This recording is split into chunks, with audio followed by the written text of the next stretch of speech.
Mtazamaji, ni usiku wa Jumatatu, natumai siku yako inakwendea vema. Uhali gani?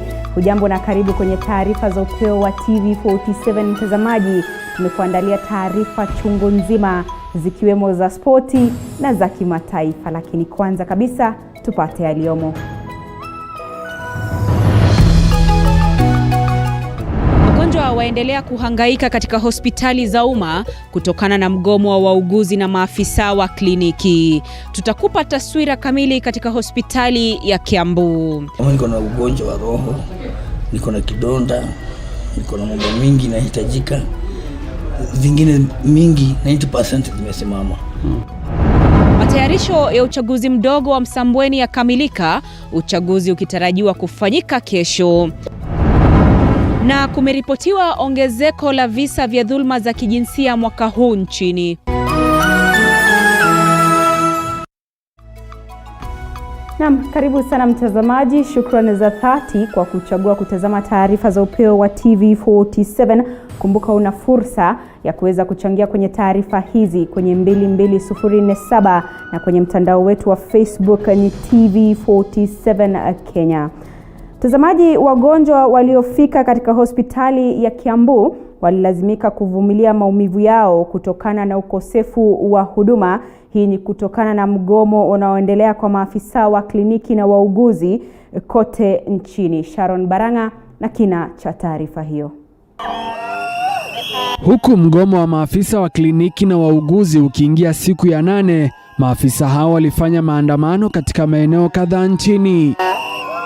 Hapa jijini Nairobi, wanachama wa chama cha maafisa wa kliniki nchini KUSO waliandamana hadi katika makao makuu ya Wizara ya Afya ili kuonyesha ghadhabu zao. Maafisa hao wamedai kuchoshwa na mapuuza ya serikali katika sekta ya afya. As we talk today, Vihiga County and Kirinyaga have not paid their health workers for 15 good months. And so I want to ask, what should we understand? Should we understand that we are supposed to die? That we are the martyrs of patriotism? Then I think it's time to call on the leaders to be able to provide solutions. It is only when we feel we are protected is when we shall go back to work. We are tired of continuous promises, continuous orders coming from all sides of the government that they have ordered KEMSA to release the PPEs. Maafisa hao wamekuwa wakilalamika kuhusu hali duni ya maeneo ya kazi, huku wakiitaka serikali kuwapa vifaa binafsi vya kinga PPEs ili kuwakinga wahudumu wa afya dhidi ya virusi vya corona. But what we are saying is that we are not willing to continue sacrificing. We want the government to protect us. We want the government to release the PPEs that are in KEMSA. We want the government to give us a commensurating health risk allowance to the risk that we are involved. If they can't do this, I think we are not willing to go and die when we know that we die, we will leave a lot of rather huge bill for our people to continue suffering. Kadhalika, wameghadhabishwa na kucheleweshwa kwa mishahara yao.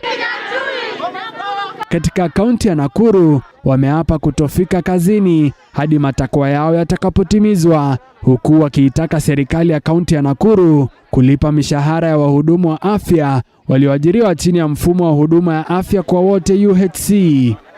We have done our tools up to the time the government will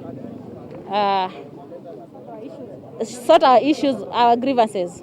We are also requesting our governor to pay all healthcare workers who are employed on UHC their salaries. Their what? Salaries. Aidha, huduma za afya katika kaunti ya Kiambu zimelamazwa, huku wagonjwa wakitakiwa kutafuta huduma hizo kwingine. Wauguzi katika kaunti hiyo wakidai kuwa hospitali nyingi katika kaunti hiyo hazina vifaa tosha. Kwa sasa hakuna wagonjwa wanahudumiwa.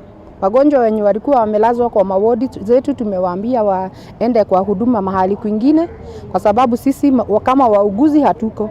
Na kama vile mnavyojua, kama wauguzi hawako kwa hospitali, hakuna huduma yoyote inaweza endelea. Hizi services zinapeanwa na watu. Wale watu wanahudumia hawa wagonjwa, ni lazima hata hao waangaliwe vizuri. So wale watu wako na wagonjwa wao wakuja wachukue wagonjwa wao wapeleke in private hospitals. Lakini kwa sasa, na hili ndilo jambo tungetaka kulitatua kwa hakika, ni jambo moja kuwa na hospitali ama mijengo, ni jambo la pili kuwa na vifaa ama zile tunaita resources. Na huko Bungoma, wahudumu wa afya waliandamana hadi katika afisi za gavana wa kaunti hiyo Wycliffe Wangamati, huku wakisisitiza kuwa wataendelea na mgomo wao hadi pale matakwa yao yatakapotimizwa. Mgomo utaendelea. Yetu ni kuona ya kwamba yote ambayo tulikuwa tumeomba serikali kuu na ya kaunti itimize. Tutaendelea kukua kwa mgomo ikiwa kama hawatafanya namna gani, kama hawatatimiza. Bungoma County imeajiri wafanyikazi wa afya kwa malipo duni kabisa. Unapata mfanyikazi anaajiriwa kwa contract, kwa mkataba, analipwa shilingi 10,000 ambayo ni kinyume ya sheria ya wafanyikazi. Hata hivyo, gavana Wangamati amedai kuwa matakwa ya wahudumu wa afya yanaweza kutimizwa na serikali kuu pekee. There are challenges, but I can tell you as the chair of finance, I'm at the heart of that discussion. So whatever happens that you are going to give me, I'll raise it. But just know that at the end of the day, it's the national government that has to come up with a solution. Hata hivyo, chama cha madaktari nchini KMPDU kimeishtaki Wizara ya Afya na Baraza la Magavana mahakamani. Koti hiyo ikiwapa madaktari uhuru wa kugoma na kuwapa washtakiwa siku 7 kujibu KMPDU. Aidha, mahakama hiyo haijakataza KMPDU kuendelea na mazungumzo ya kutafuta suluhu na serikali, huku kesi hiyo ikiratibiwa kusikizwa tarehe 15 mwezi huu. Wauguzi na maafisa wa kliniki walianza mgomo wao takriban wiki moja iliyopita, na kimya cha serikali kinawaumiza si wahudumu wa afya pekee, bali hata Wakenya wanaokosa huduma muhimu hospitalini. Musa Salah, TV47, Nairobi. Na mtazamaji, amekuwa ni Musa Sala na taarifa hiyo ya wahudumu wa afya. Sasa turejelee taarifa yetu ya awali ambapo wagonjwa waliofika katika hospitali ya Kiambu walilazimika kuvumilia maumivu yao kutokana na ukosefu wa huduma. Hii ni kutokana na mgomo unaoendelea kwa maafisa wa kliniki na wauguzi kote nchini. Sharon Baranga na taarifa hiyo. Ni picha za mahangaiko kutoka kwa wagonjwa na wapendwa wao waliofika kuwasaidia. Wale waliokosa jamaa walibaki wamelala vitandani peke yao. Ndani ya wadi ni vitanda ambavyo vilitumika na baadhi ya wagonjwa waliohamishwa katika hospitali zingine. Hali ni mbaya katika hospitali ya Kiambu. Tunadhais ni sisi tunajichenjia madhe, ni sisi tunamuosha, everything ni sisi tunajifanyia. Sasa hapo sababu naona wanakataa kunini, so wanasema tutoke. Hata unaweza ona kwa hii wadi mzima venye umekuja ni sisi tu tumebaki, hakuna watu wengine. Na sasa situation nika tunashinda tukiambiwa each and every minute tokeni. Mambo kama kupimwa sukari, kama niko na ugonjwa wa roho, niko na kidonda, niko na mambo mingi nahitajika, zingine mingi 90% zimesimama. Kile tu kimebaki ni tu madawa za uchungu. Hadi vieta, yani dawa zile zinahitajika hawapewi, wanapewa tu painkiller. Ndio ningekuwa na uwezo siku ile waligoma ndio ningemhamisha. Karibu kila ofisi imeachwa pweke. Baadhi ya wagonjwa walilazimika kuvumilia maumivu walionayo kwa kuwa walisafiri mwendo mrefu kufika hapa wakitafuta matibabu. Mweni Maluki kutoka kaunti ya Kitui, kijana yangu kutoka juzi aangaliwi na ana kidonda hapa chini ya kidofu. Sasa na kidonda yenyewe yatoa uzaa. Sasa na amezuiliwa pale ajili ya hiyo 54,000. Mtu mmoja tu ndiye anaonekana akifanya kazi, naye anakusanya baadhi ya malazi yaliyoachwa na wagonjwa walioondolewa hapa. Wauguzi wanaoonekana hapa wako hapa kwa hilo tu kuonekana. Risk allowance, sisi kama wauguzi tunalipwa pesa kidogo sana, 3,850. Alafu naye daktari analipwa 20,000. Unaona hiyo ni tofauti kubwa sana, na ndio maana tuko na uchungu sana kwa sababu sisi wote tunafanya kazi kisawasawa. Hata hii mambo ya ya madaktari na mauguzi irudi kwa national government, iache kurudi kwa county government, sababu shida imekuwa kubwa. Wagonjwa wenye walikuwa wamelazwa kwa mawodi zetu tumewaambia waende kwa huduma mahali kwingine, kwa sababu sisi kama wauguzi hatuko. Na kama vile mnavyojua, kama wauguzi hawako kwa hospitali, hakuna huduma yoyote inaweza endelea. Wale watu wako na wagonjwa wao, wakuja wachukue wagonjwa wao, wapeleke in private hospitals. Watoto wetu wako kwa oxygen. Wanatumia hewa. Na tunaambiwa sisi tuende tutafute hospitali. Hatujui mahali tunaanzia. Kuna mtu amekufa huko juu. Akijifungua. Hali inayoshuhudiwa katika hospitali ya rufaa ya Kiambu ni sawa katika hospitali zingine za umma. Hii ni kwa sababu wauguzi na maafisa wa kliniki walianza mgomo wiki iliyopita wakitaka malalamishi yao kuzingatiwa na serikali. Sharon Baranga, TV47. Na mtazamaji, tuelekee maeneo ya Pwani sasa, ambapo wapiga kura katika eneo bunge la Msambweni na wadi zingine 5 wanaelekea katika uchaguzi mdogo kesho Jumanne. Tume ya IEBC hata hivyo inasema hakuna atakayeruhusiwa kupiga kura bila barakoa na kuzingatia masharti ya Wizara ya Afya. Mwanahabari wetu Mariam Mwacharo anatuarifu zaidi kutoka Msambweni. Maafisa wa uchaguzi waliwasili na kukabidhiwa vifaa hitajika vitakavyotumika hapo kesho katika zoezi hilo la uchaguzi mdogo. Kulingana na afisa msimamizi wa uchaguzi katika eneo bunge hili la Msambweni, Yusuf Abubakar, hizi ndizo harakati za mwisho kabla ya uchaguzi hapo kesho. Maandalizi yako tayari. Our security personnel wote washaletwa, they've been deployed. So it's just a matter of kusubiri muda na tuwaweze kuwa release waweze kwenda kwenye polling stations. Yes. Msambweni tunao polling stations, polling centers 60 na polling stations 129. Zote ziko tayari na maafisa wetu wote wako tayari. Wapiga kura wamehimizwa kurauka mapema katika zoezi hilo linalotarajiwa kuanza saa 12 asubuhi hadi saa 11 jioni. Masharti ya Wizara ya Afya ya kujikinga na virusi vya corona yakipewa kipaumbele. Voters are expected to come to the stations masked. Hatutaki tuambukizane corona. Sawa? COVID-19 tunajaribu kuicontrol. So hatutaki voters waje kwenye stations bila masks.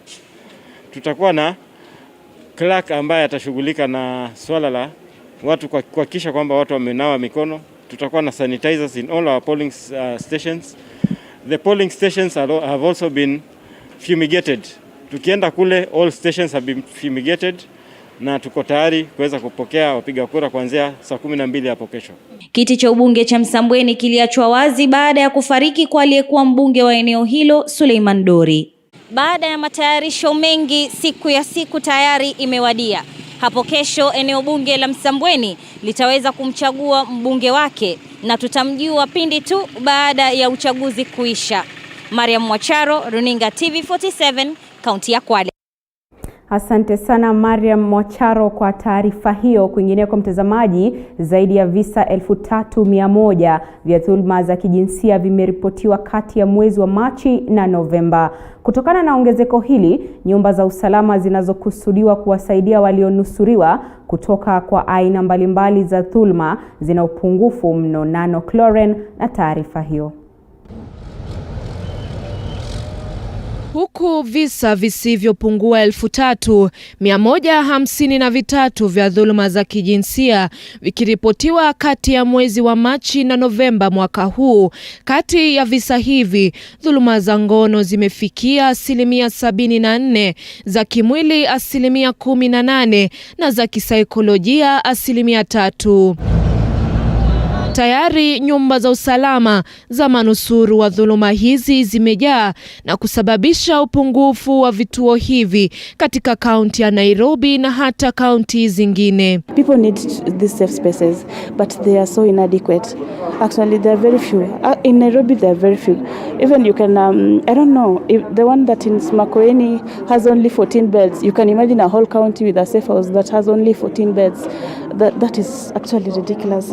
We really need safe spaces for people who are going through sexual violence. Wiki mbili zilizopita, bunge la kaunti ya Nairobi lilipitisha mswada kuwa na ongezeko la vituo maalum kwa minajili ya visa vya dhuluma za kijinsia, swala ambalo mtendaji katika bunge hilo ameagizwa kutenga vituo 17 katika kila eneo bunge, na pia ukumbi wa jiji utakaofadhiliwa kikamilifu katika vita dhidi ya dhuluma hizi. We are demanding that the executive fully finances 17 desks in every constituency in Nairobi, and apart from that, we are also demanding that City Hall gives a fully financed department on issues of GBV.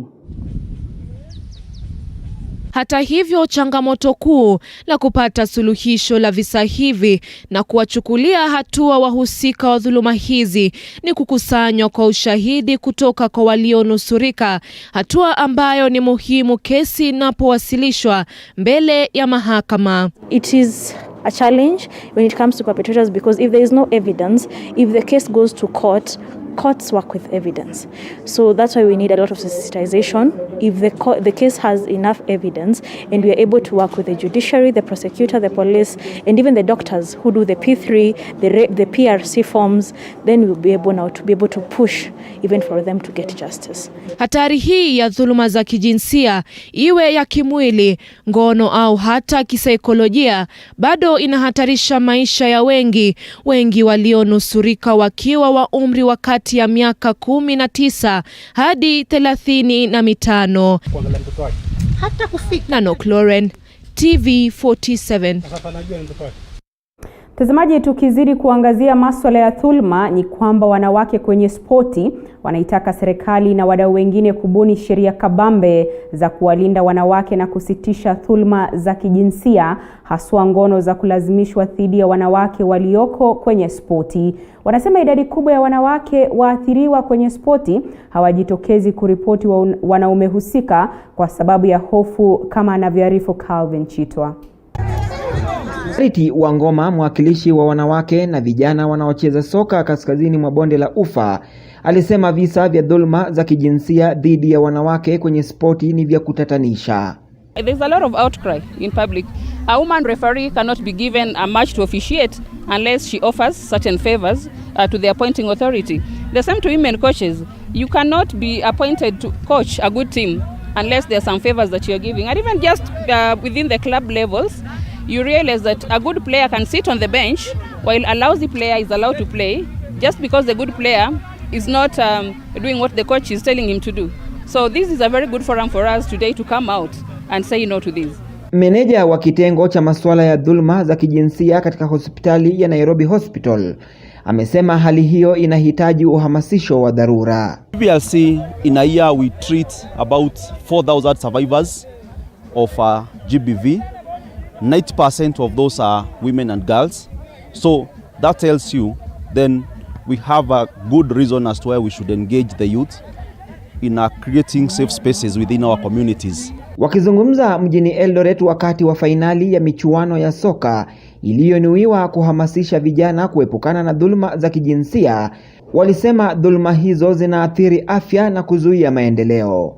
Ukiingia kwa mashinani mostly unapata wamepata mimba wengi. And because of au vijana wenye wamemaliza shule, because si hata wenye wamemaliza shule, unapata wengine wamemaliza shule, wengine hawajamaliza shule. So wanao ndio wana make sure wame violate the kids, the younger generation, au wasichana wadogo. So tujaribu kidogo tuone the boy child. Tumeumia kidogo. That is a fact. Hata hivyo, walielezea umuhimu wa mabadiliko kufanyiwa sheria dhidi ya washukiwa wa dhulma za kijinsia. A lot of youth don't understand the implications, and a lot of them are getting into trouble, getting jailed, and therefore that's why we are reaching out to them to talk to them also on the legal implications. Calvin Chitwa, TV47, County ya Uasin Gishu.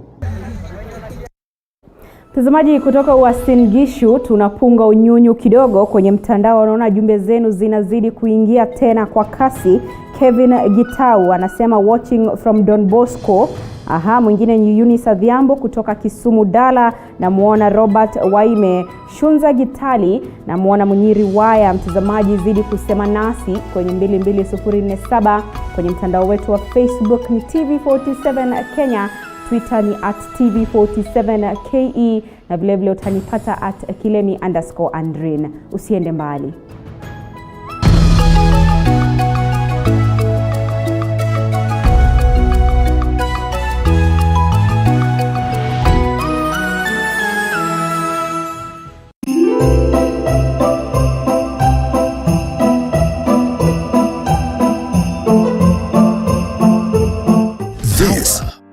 Energy and light.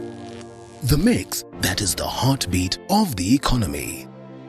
Our energy mix is it's a balanced one. I mean, largely we still depend on, right now it's about 40 to 50% geothermal, and hydro is almost also 30 to 40%. Geothermal now is the lead in terms of the generation. The lifeline of industrial and domestic energy sources.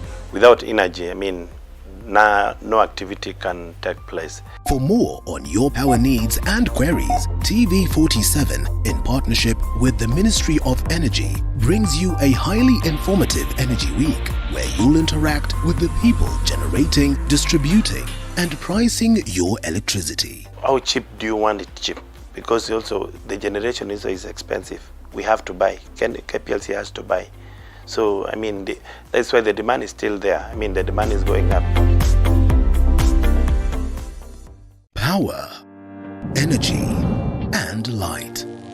The mix that is the heartbeat of the economy. Our energy mix is it's a balanced one. I mean, largely we still depend on, right now it's about 40 to 50% geothermal, and hydro is almost also 30 to 40%. Geothermal now is the lead in terms of the generation. The lifeline of industrial and domestic energy sources. Without energy, I mean, no activity can take place. For more on your power needs and queries, TV47, in partnership with the Ministry of Energy, brings you a highly informative Energy Week, where you'll interact with the people generating, distributing, and pricing your electricity. How cheap do you want it cheap? Because also the generation is expensive. We have to buy. KPLC has to buy. So, I mean, that's why the demand is still there. I mean, the demand is going up. Power, energy, and light. The mix that is the heartbeat of the economy. Our energy mix is it's a balanced one. I mean, largely we still depend on, right now it's about 40 to 50% geothermal, and hydro is almost also 30 to 40%. Geothermal now is the lead in terms of the generation. The lifeline of industrial and domestic energy sources. Without energy, I mean. This is TV47. Happy holidays.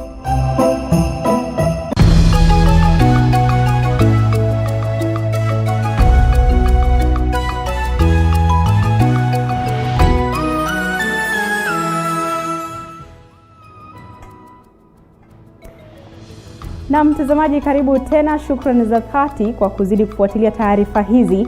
Iwapo ndio mwanzo unajiunga nasi, ni yenye wako Andrin Kilemi, mtangazaji kwa lugha ya ishara ni Ann Wairimu. Hisia mseto zinazidi kuibuka kufuatia hotuba ya Rais Uhuru Kenyatta kuhusu hatua ambazo taifa limepiga katika kuboresha huduma za afya nchini.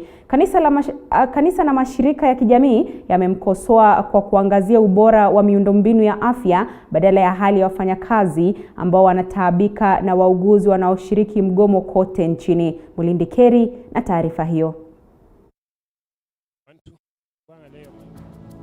Viongozi hao wakiongozwa na mwenyekiti wa muungano wa kudhibiti matumizi ya tobako nchini Joel Gitali wanashikilia kuwa sekta ya afya inazidi kudhoofika na maslahi ya hudumu wa afya kupuuzwa na serikali, wakati Rais Uhuru Kenyatta anaangazia tu kuboresha miundombinu. Unapozungumzia jinsi vile hospitali zinavyojengwa, ni kana kwamba unazungumzia kila ambacho tunataja kama hardware, lakini mambo ya software nayo yako wapi? ikiwa madaktari, ikiwa wauguzi, ikiwa wale wote wanaofanya kazi ya kuimarisha na afya za Wakenya, kuwatibu Wakenya, wanaweza kuwa wanalalamika, hawaishi vizuri, hawana raha, na hata sasa wanafanya migomo.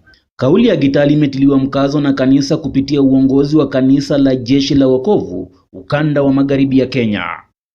Kama kanisa tungependa kusema ya kwamba maisha ya mwanadamu ni ya maana zaidi, na tungeomba ya kwamba serikali pamoja na wauguzi wakaweze kushirikiana ili wakaweze kuwa na mwongozo ulio mzuri kwa ajili ya kuona ya kwamba madaktari wamerudi kazini na kuhudumia watu ambao wana shida ya afya yao. Viongozi hao wanakubaliana kwa kauli moja kwamba serikali na uongozi wa hudumu wa afya kuketi katika meza ya mazungumzo na kumnusuru Mkenya wa kawaida ambaye anaathirika na mgomo wa wauguzi. Watu wetu wanatabika sana. Kwa hivyo mimi naomba serikali iangalie mambo ya madaktari. Madaktari ndio tunategemea. Mimi naomba ya kwamba serikali iangalie hawa daktari. Na pia mimi naomba hawa madaktari tafadhali pia watuhurumie. Kwa maana watu wanakufa kabisa. Mulindi Kerry, TV47, Kakamega. Mtazamaji, kutoka Kakamega tuelekee Murang'a ambapo serikali kuu imeanzisha miradi 22 ya unyunyuziaji maji kwa minajili ya kupiga jeki uzalishaji wa chakula katika kaunti hiyo. Mradi huo wa uzalishaji unalenga maeneo ya kaunti hiyo yanayopokea mvua kwa kiasi kidogo. Katibu mkuu wa Wizara ya Maji na Kilimo Joseph Irungo amesema miradi hiyo inagharimu takriban shilingi bilioni 2.5. Alidokeza kuwa kwa muda wa mwaka mmoja baadhi ya miradi hiyo itakuwa imekamilika na kuwafaidi wakulima.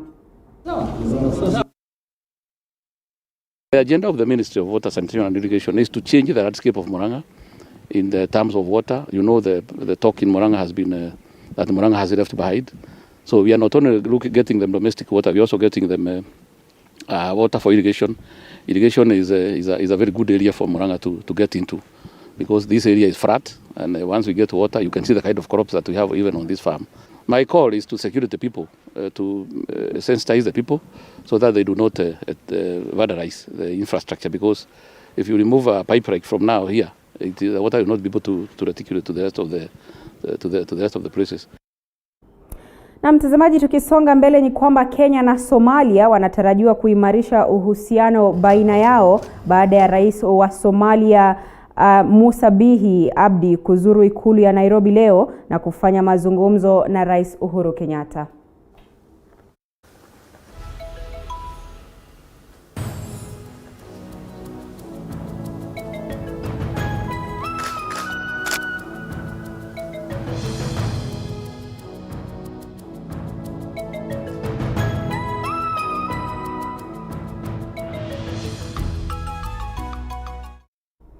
Na mtazamaji, kufikia hapo tunavuka moja kwa moja hadi upande wa pili wa studio zetu ambapo mwenzangu wa michezo kijana mlavidavi Julius Juma yuko ngangari kabisa tayari kutueleza yanayojiri michezoni. Juma, habari za jioni? Zangu salama Kilemi. Mtazamaji hujambo na karibu. Muda sio mrefu ni taarifa viwanjani.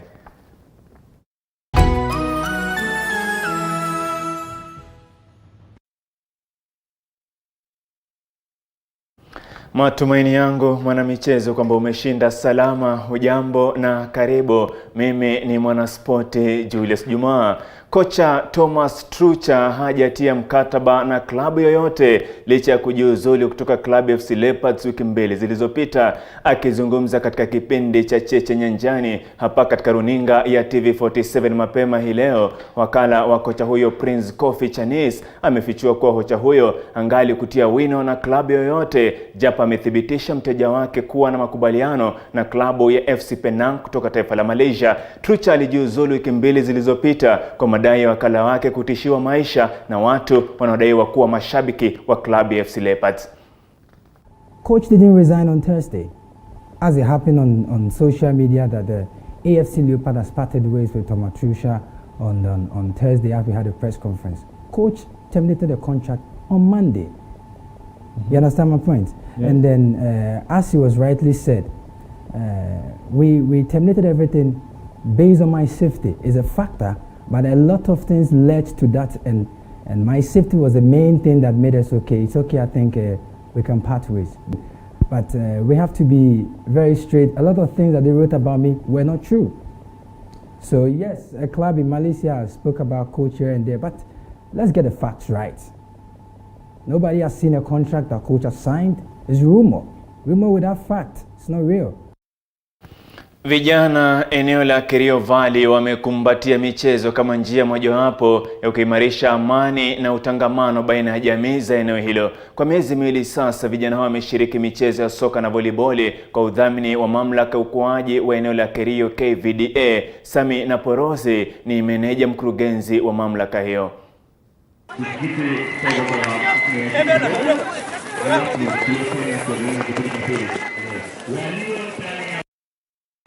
Tukiwa na amani na tukidumisha amani, tutaweza kupata maendeleo ya kudumu na maendeleo ya haraka.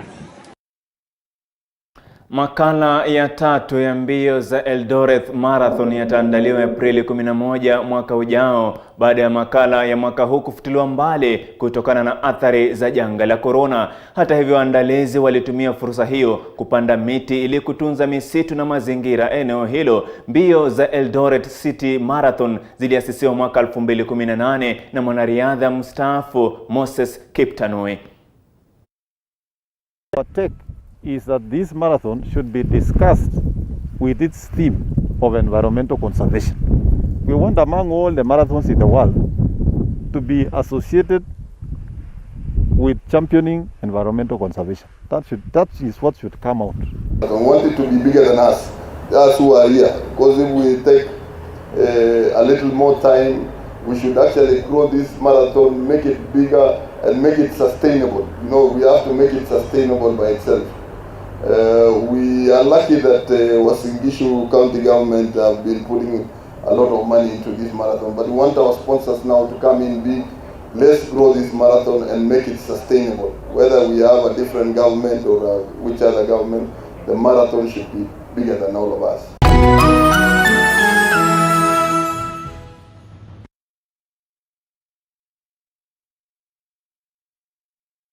Nusu saa baada ya saa moja, na hapo ndipo mwanamichezo tunapokunja jamvi la michezo ndani ya upeo wa TV47 Jumatatu ya leo. Kunako majaliwa tukutane tena hapo kesho. Kwake Andrin Kilemi upande wa pili. Juma, ulitaka kuniita Andrin Kipropa au namna gani jamani? Andrin Kilemi tu, wakati mwingine unateleza lakini huanguki wanamichezo siku zote. Na asante sana Julius Juma kwa taarifa hizo kuntu kabisa. Mtazamaji, hatuna la ziada, tumefika tamati ya taarifa za upeo wa TV47 jioni ya leo. Nimekuwa wako Andrina Kilemi, mtangazaji kwa lugha ya ishara, si mwingine ni